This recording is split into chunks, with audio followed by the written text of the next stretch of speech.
اعوذ باللہ من الشیطان الرجیم، بسم اللہ الرحمن الرحیم۔ دعائے مستجاب، روزنامہ الفضل انٹرنیشنل، ہفتہ 2 دسمبر 2023۔ سجدہ تلاوت کی دعائیں۔ قرآن شریف کی جن آیات میں سجدہ آتا ہے ان کی تلاوت کا وقت یہ سجدہ کرنا چاہیے۔ اس کے لیے وضو کرنا یا قبلہ رو ہونا ضروری نہیں۔ سجدہ میں تسبیحات مسنونہ کے علاوہ ان دعاؤں کا تکرار سے پڑھنا احادیث سے ثابت ہے۔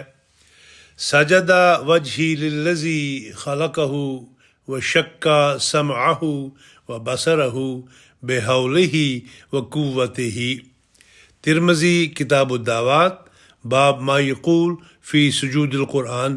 ترجمہ: میرا چہرہ سجدہ ریز ہے اس ذات کی خاطر جس نے اسے پیدا کیا اور اپنی خاص قدرت و طاقت سے اسے سننے اور دیکھنے کی قوت عطا کی۔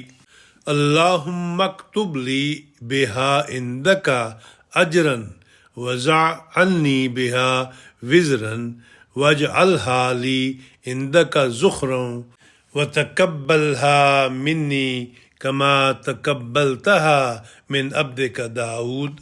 ترمذی کتاب الدعوات، باب ما یقول فی سجود القرآن۔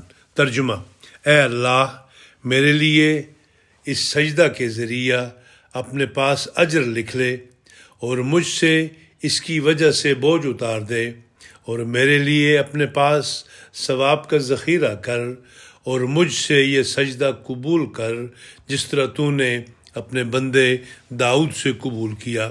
خزینۃ الدعا، مناجات رسول صلی اللہ علیہ وسلم، صفحہ نمبر 35۔